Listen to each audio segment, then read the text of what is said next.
어린이 주일입니다.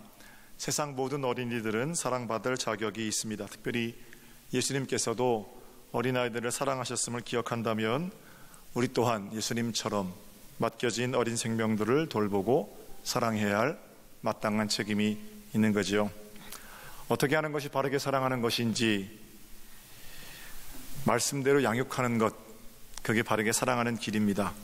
바르게 가르치는 것, 그것 역시 바르게 사랑하는 길이겠지요. 저는 목사의 아들로 태어났습니다. 목사의 아들로 자란다는 것은 참으로 행복한 일이지만 그게 행복하다라고 깨닫기까지는 조금 시간이 걸립니다. 특별히 어린 시절에 목사 아들은 참 양보해야 할 것도 많았습니다. 친구하고 싸움을 하고 나면 제가 잘못한 게 없는데도 저는 먼저 사과해야 했습니다. 너는 목사 아들이니까, 이렇게 말씀하셨거든요. 그런데 목사 아들이었던 저만 그런 게 아닙니다. 예전에는 거의 모든 부모님들이 자기 자녀 먼저 데리고 가서 사과시키셨습니다. 잘못한 게 없어도 잘못했다고 먼저 말하는 것, 그것부터 배웠지요. 요즘은 안 그런 것 같습니다. 요즘 부모들이 잘 쓰는 말이 기죽지 말아라 라는 말이랍니다. 친구끼리의 싸움은 고사하고 학교 선생님이 명백한 잘못에 대해서 자기 아이를 혼내도 선생님을 찾아간다고 하지요. 자식들 앞에서 선생님 멱살을 쥐는 몰상식한 부모도 있다고 합니다. 자식을 위한다고 하는 짓인데 사실 그건 자식 망치는 거지요. 훈육에 대해서는 다른 생각을 가진 분이 계시겠습니다만 저는 맞을 짓을 하면 맞아야 한다고 생각합니다.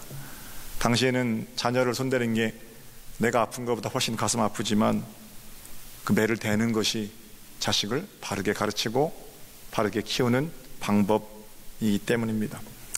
제가 올해부터 평택에 있는 동방학교 운영위원장 맡게 됐습니다.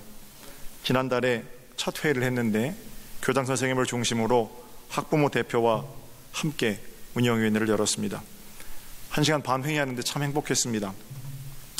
사실 학교에서 아무리 잘 준비를 해도 아동들, 특별히 그 장애가 있는 아동들 아닙니까? 학부모들의 마음에 꼭 맞게 그렇게 챙기기는 힘들지요. 그러나 학부모 대표들은 지혜롭고 예의가 있는 그런 분들이셨습니다. 선생님들의 헌신, 눈물, 그걸 잘 알고 있기 때문에 선생님들을 믿고 있었고요. 선생님 역시 학부모들의 눈물과 기도를 알기 때문에 그분들의 어떤 요구에 대해서도 기쁜 마음, 열린 마음으로 받아 안으셨습니다. 신뢰지요. 신뢰를 바탕으로 완벽하진 않지만 온전한 교육이, 인성교육이 이루어지고 있었습니다. 운영위원장인 제가 별로 거기 앉아서 의사봉 치는 것 말고는 할 일이 없더라고요. 교육의 핵심적 주체들인 교사, 학생, 학부모, 서로 신뢰 관계가 이루어지니까 그들이 겪고 있는 각종 불편함들이 부당함이 아니라 부족함이 된 겁니다. 그리고 자신이 겪고 있는 불편함을 부당함이 아닌 부족함으로 이해하게 되면 서로를 위해서 함께 일하고 부족한 부분 채워주고 그렇게 살아가는 겁니다. 저는 교육에 있어서 이게 무엇보다도 중요하다고 생각합니다. 상대방이 부족하면 그 부족함을 있는 그대로 보아주려는 마음, 바로 거기서부터 진짜 교육은 또 평화는 시작되지 않나 하는 생각입니다. 아이를 보호하고 양육하는 데 있어서 부족함, 그 문제지만 지금 우리나라 상황에서는 지나침이 더 큰 문제가 되는 것 같아요. 너무 방임하는 것도 문제지만 너무 과보하는 것 역시 좋은 교육이라고 할 수는 없습니다. 잘못한 거 있는데 그걸 교정해야 할 책임이 있잖아요. 부모에게는. 그 교정해야 할 책임을 유기하는데 그 좋은 부모라고 할 수 없겠지요. 자유는 그런 데 사용하는 단어가 아닙니다. 예수님은 어린아이들이 내게 오는 것을 막지 말아라 이렇게 말씀하셨습니다. 덧붙이시기를 하나님 나라는 어린아이 같은 자의 것이다, 주님 말씀입니다. 오늘 이 말씀의 의미를 한번 되짚어보면서 은혜 나누기를 원합니다. 사람들이 예수님 주변에 몰려 나왔습니다. 예수님께서 만져주시고 고쳐주시기를 바라고 예수님 앞으로 나온 것입니다. 몰려 나오는 사람들 가운데 어린아이들도 있었습니다. 제자들은 선생인 예수를 보호해야 할 책임이 있지요. 지금처럼 어린이들이 존중받는 그런 시대가 아니었습니다. 제일 먼저 그 많은 무리에서 솎아낼 수 있는 자들이 힘없는 어린아이들이었습니다. 그래서 제자들이 한없이 몰려 나오는 사람들을 향해 이렇게 외치지요. 애들은 가라 외치는 거예요. 애들은 가라. 어디서 많이 들어본 얘기 아니세요? 저는 군대 가기 전까지 22살, 한 25년 전까지 그 얘기를 들었던 것 같은데요. 서울로 학교를 통학하던 시절에 수원역과 수원터미널이 근거리에 있습니다. 1호선 타고 수원역에 내려서 긴 지하도를 지나서 수원터미널까지 한 150m 정도 지상의 길을 걸어가게 됩니다. 그런데 그 길 옆에 뱀을 팔던 사람들이 있었습니다. 뱀 장사들이 지나가면 뺨 이러면서 꼭 덧붙이는 말이 있습니다. 후렴구로 애들은 가라, 애들은 가라 이렇게 덧붙입니다. 뱀 장사하는 분들이 왜 애들 가라 그러는 겁니까? 흉측하니까, 그 뱀을 보고 애들이 놀라니까, 뭐 그런 경우도 있겠습니다만 정작 중요한 이유는 애들은 돈이 안 된다는 겁니다. 뱀을 넣어서 술 또는 약 그런 거 만들어 파는데 애들이 그 뱀술 사 먹고 뱀탕 사 먹지 않잖아요. 그러니까 애들이 오면 돈 안 되니까 가뜩이나 그 모습도 좀 흉측하니까 뱀 사세요, 애들은 가라 이렇게 덧붙이는 거죠. 뱀 장사들 다 어디 가셨는지 모르겠어요. 예수님의 제자들은 장사꾼들이 아닙니다. 그러므로 지금 예수님 제자들이 애들은 가라 이렇게 외쳤을 때 수원역에서 장사하던 뱀 장사들하고 똑같은 이유는 분명히 아닐 겁니다. 그러나 비슷한 논리가 그 안에 들어 있습니다. 기적을 행하시고 병을 고치시고 말씀을 가르치는데 효과가 바로 나타나는 건 어른들입니다. 기적을 고쳐주면 영광을 그분께로 돌리고 돈을 갖다 바칠 수 있는 사람들은 어른들인데 어린아이들은 그거 못하거든요. 그 어른들만의 세상에 애들이 끼어들면 안 된다는 겁니다. 애들은 가라 하는 그 기준은 효용성입니다. 애들은 당장 예수님께서 이루시는 하나님 나라 사역에 쓸모가 없다라는 겁니다. 그러나 우리 주님은 애들은 가라 이렇게 말씀하시는 제자들을 호통치십니다. 반대로 말씀하시죠. 애들이 나한테 오는 것을 막지 말아라. 그리고는 제자들이 물리치려 했던 아이를 한가운데 세우시고 시청각 교육이 시작되는 겁니다. 이 어린아이 같아야 하나님 나라를 살 수 있다. 반대지요. 하나님 나라를 세우는데 필요가 없다고 생각했던 그 아이, 필요 없는 정도가 아니라 이 어린아이 같아야만 하나님 나라를 살 수 있다라고 가르쳐 주시는 겁니다. 여러분, 이 말씀을 어떻게 받아들여야 됩니까? 이 말씀이 과연 어린이날을 만드신 소파 방정환 선생님 말씀하신 것처럼 어린이는 무조건 사랑받아야 한다, 뭐 이런 종류의 얘기십니까? 어린아이 같아야 천국 산다, 어린이는 무조건 천국으로 직행한다, 이런 얘기입니까? 혹시 이 말이 우리 아이들을 향한 과잉 보호를 정당화하는 근거가 되지는 않습니까? 저는 그렇게 생각할 수 없습니다. 그러나 많은 교육 현장에서 또는 교회 교육 현장에서 이 말이 오용되고 있습니다. 무조건 사랑으로 덮자 천만에요. 예전에 제가 아주 작은 교회 교육전사로 있을 때 군대를 제대하고 그때 만났던 사람들, 당시는 예배당도 작고 아이들도 많지 않아서 한 아이가 떠들면 예배가 진행이 안 됩니다. 3학년, 4학년 정도 되는 남자아이들은요, 선생님 한번 얕잡아 보이면 그 선생님 말 안 듣습니다. 그러나 30명 정도 모여서 예배를 보는데 애가 그 의자 위를 밟고 막 돌아다니는 거예요. 그러니까 교학교 선생님 한 분이 애를 불러서 혼을 냈습니다. 그러면 안 된다. 좀 호되게 혼을 냈는데 부장 선생님이 오셔서 이렇게 말하는 거예요. 선생님, 애를 그렇게 혼내면 어떡해요? 교회에서 성경을 좀 보세요. 아이들이 예수님께로 올 때 예수님이 뭐라고 하십니까? 아이들이 내게 오는 것을 막지 말아라 말씀하셨죠? 애를 사랑해야지 혼내면 어떡해요? 말씀 아무데나 갖다 붙이는 거 아니죠? 제가 보고 있어서 답답해서 그 권사님을 이렇게 오시라고 했습니다. 권사님, 애들이 예배 시간에 떠들면 혼나야죠. 다들 예배 드리는데 방해하는데 또 그 아이를 위해서라도 그건 안 되잖아요. 바르게 가르쳐야 그게 사랑이지요. 그리고 애들 보는 앞에서 선생님 혼내시면 어떡합니까? 호기롭게 제가 막 얘기했거든요. 그 자리에서는 아무 말씀 안 하시더라고요.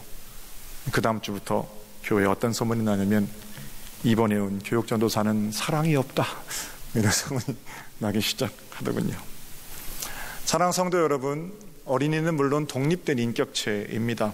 사랑받으며 자라야 할 권리가 있습니다. 그러나 제 멋대로 하는 걸 방조하는 건 아무 말이나 짓거려도 된다, 이건 사랑이 아니지요.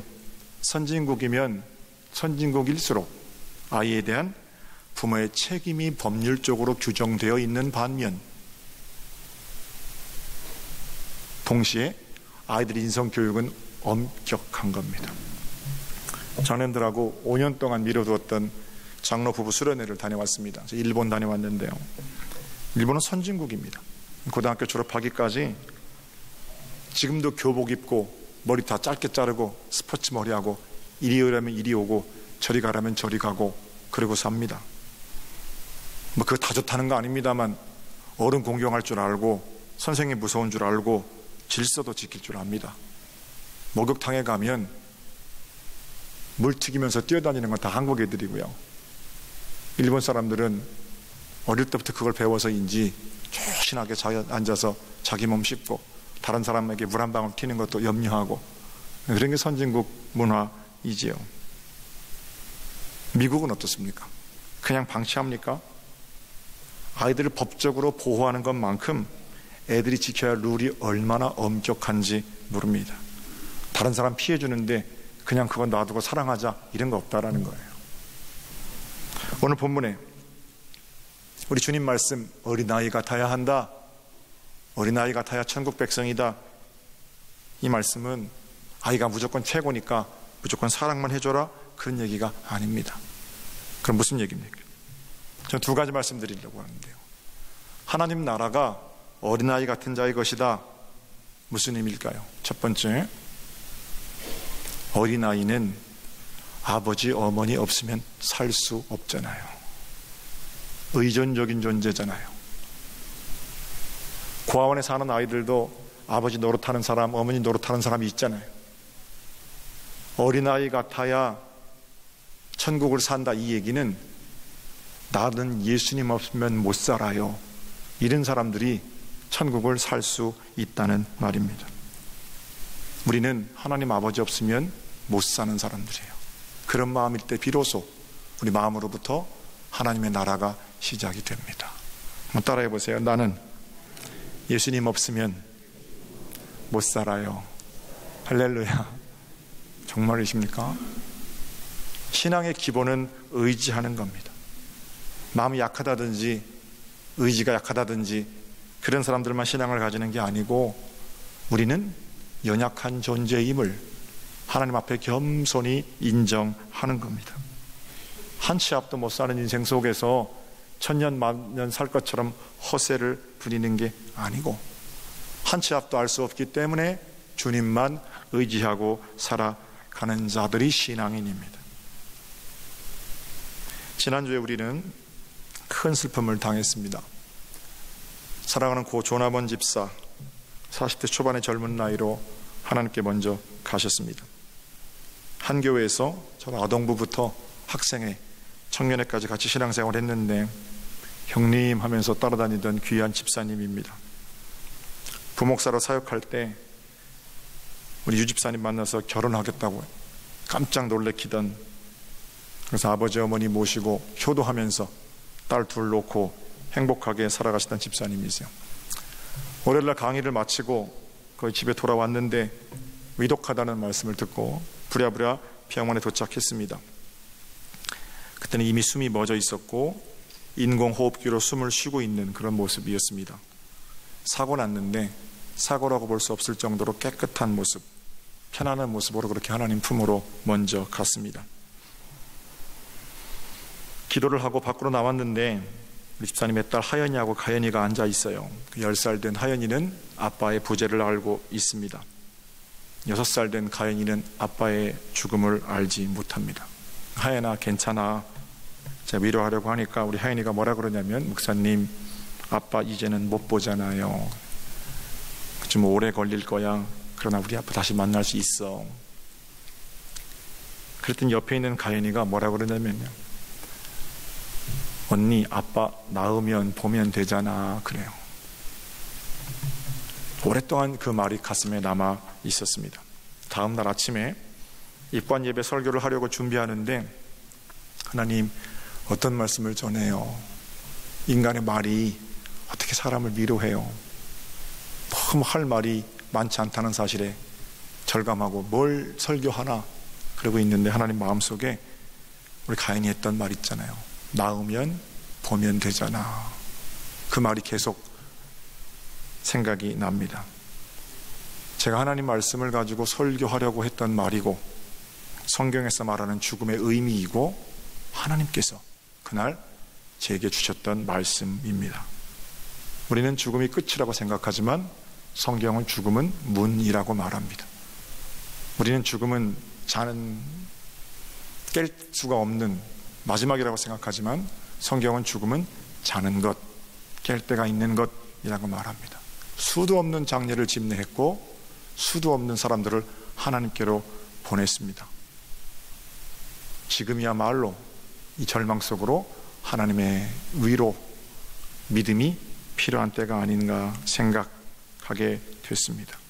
우리 시간으로는 오랜 잠, 깊은 잠이겠지요. 다시 만날 소망으로 놓아드릴 수가 있는 겁니다. 물론 가연이와 우리는 좀 다릅니다. 그러나 다시 만날 소망이 없다면 이제껏 했던 제 모든 설교가 다 거짓말이고, 다시 만날 소망이 없다면 성경도 거짓말이고 예수님도 사기꾼입니다. 어설픈 위로 또는 사람들을 모으기 위한 예쁜 거짓말, 이런 게 아니라는 거예요. 죽음 이기시고 부활하신 예수 그리스도를 따라 다시 만날 수 있든지 아님 전부 거짓말이든지 둘 중에 하나입니다. 어린아이 같다는 말씀은 무엇입니까? 다시 만날 소망으로 말씀 그대로 믿는 것입니다. 순수하게 말씀을 의지하고 그 말씀이 내 안에 이루어짐을 기뻐하는 것입니다. 맡기는 겁니다. 믿고 따르는 겁니다. 그리고 그 길 위에서 완성되는 것이 하나님의 나라입니다. 하나님의 나라가 누구한테 있다고요? 잘 분석하고 따지고 시시비비를 가리는 자들에게 있다? 아니잖아요.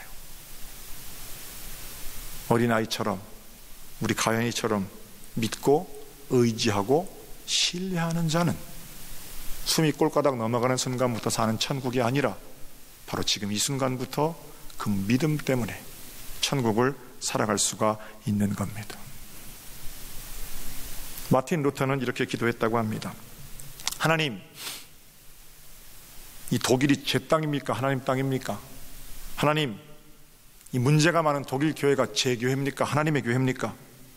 만약에 독일이 하나님 땅이고 교회가 하나님의 교회면 하나님께서 모든 것을 다스려 주십시오. 저는 피곤해서 일찍 잡니다. 내일 아침에 뵙겠습니다. 그리고 기도하고 잤대요. 명심하셔야 할 건 신앙의 기본은 신뢰입니다. 그러므로 자녀가 부모께 전적으로 의지하듯 모든 문제를 하나님께 맡겨드리는 것, 죽음의 문제까지 풀어놓으신 그 예수의 이름 앞에 온전히 내려놓는 것, 바로 그 길을 통해 천국을 살아갈 수 있으실 겁니다. 왜 내 인생이 지옥같이 변했는가? 다른 것 아니죠. 신뢰 없음, 믿음 없음이에요. 두 번째로, 어린아이 같다는 것은 무엇인가? 앞, 뒤가 똑같다는 겁니다. 순수하다는 거예요. 싫으면 싫다고 말하고 좋으면 좋다고 말하고, 이게 어린아이들이에요. 거짓이 드러났을 때 그 자리에서 잘못을 뉘우치는 것도 어린아이들의 모습입니다. 보여지는 나, 속에 있는 나, 이게 똑같은 거예요. 천국은 그렇게 외부에 보여지는 나와 내면의 내가 똑같을 때로부터 시작되는 겁니다. 몇 년 전에 다른 교회에서 임명해 오신 권사님이, 집사님이 저한테 이런 말씀을 하세요. 오셔서 꽤 열심히 봉사를 하시는 것 같아요. 그래서 그 섣불리 칭찬하면 안 되거든요. 칭찬을 왜 인색하냐면, 칭찬하고 나면 나중에는 그냥 지나쳤는데 왜 칭찬 안 하냐고 또 그러시니까 하나님 어떻게 하시려나 이렇게 보고 있는데, 그분이 그러세요. 목사님, 저는 이전 교회에 있을 때 아무도 모르게 이런저런 봉사를 했습니다. 이 교회에 와서도 아무도 모르게 저 봉사하고 싶습니다. 목사님, 부탁입니다. 아무한테도 말하지 마십시오. 그래요. 속으로 그런 생각했어요. 참 감사한 일이긴 한데 그냥 하시면 되지. 아무도 모르게 한다면서 왜 나한테는 말씀을 하시나. 좋게 이야기를 했습니다. 아무한테도 말하지 마세요. 이런 뜻으로 받아들였습니다. 몇 개월이 지났는데 그렇게 열심을 내시던 집사님이 예배당을 안 나오시는 것 같아요. 전사님한테 그분 어떻게 되셨어요? 하루는 저한테 오셨어요. 목사님, 저는 교회를 옮겨야 되겠습니다. 왜 옮기시려고 합니까? 이 교회는 아무도 모르게 하는 봉사를 인정해 주는 사람이 아무도 없군요. 그래.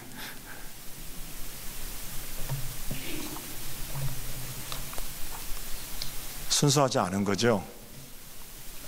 순수는 빨리 뉘우칩니다. 겉과 속이 똑같고요. 왜 못 뉘우치는 거예요? 마음이 강팍하기 때문입니다. 잘못을 해놓고도 여러 가지 향기로워 보이는 것들로 자신을 포장하는 거예요. 의, 하나님의 의밖에 내세울 의가 어디 있습니까? 바리새인들이 잘못하고 있는 거 알았습니까? 몰랐습니까? 알았죠. 왜 못 뉘우치는 거예요? 고집 때문에 뉘우치기는커녕 오히려 예수를 공격하고 자박하듬으로 그 잘못을 덮으려고 하는 거죠. 어린아이 같아야 한다. 안과 박이 똑같아. 잘못했을 때 빨리 뉘우치고, 어린아이 같은 모습을 살 때 뭐가 시작된다고 그래요? 우리의 삶으로부터 하나님 나라가 시작되는 거예요. 비로소 그때로부터 두 달이 쭉 보고 자는 겁니다. 하루도 그렇게 못 자는데 그게 지옥이지요. 사랑하는 성도 여러분, 두 가지 말씀을 드렸습니다. 어린아이 같이 하나님을 의지하는 자가 하나님을 의지하는 그 믿음 속에서 하나님 나라를 살게 될 것입니다. 어린아이 같이 순수한 자가 비로소 지금 이 순간부터 하나님 나라의 주인공으로 살아가게 될 겁니다. 여러분과 저는 죽으면 모두 천국 갑니다. 예수 그리스도의 구원의 공로, 십자가의 피는 우리를 마침내 천국에 데려다 놓으실 거거든요. 그런데 우리 중에 어떤 분들은 죽어서 가는 하나님의 나라가 아니라 죽기 전에 하나님 나라를 보고 살 수 있는 분들도 계실 겁니다. 지옥 같은 인생을 살다가 천국으로 들어가는 게 아니라 천국 같은 삶을 살다가 천국으로 가는 사람들입니다. 누가 그런 사람들이에요? 어떠한 환경의 절망에도 불구하고 어린아이같이 하나님을 의지하고 순수하게 하나님 앞으로 나아가고 죄가 깨달아지면 눈물로 용서를 구하고 어린아이 같은 그런 모습을 사는 자들은 죽기 전에 하나님 나라를 볼 것입니다. 예수님께서 그들은 하나님 나라의 주인공이라고 선포하시고 말씀하셨기 때문입니다. 부디 이번 한 주간 여러분의 삶의 구석구석에서 우리 예수님께서 어린아이 같은 여러분을 안아주시고 안수하시고 축복하시고 바로 그 자리로부터 하나님 나라를 시작하시는 복된 역사가 있으시기를 우리 주님의 이름으로 축복합니다.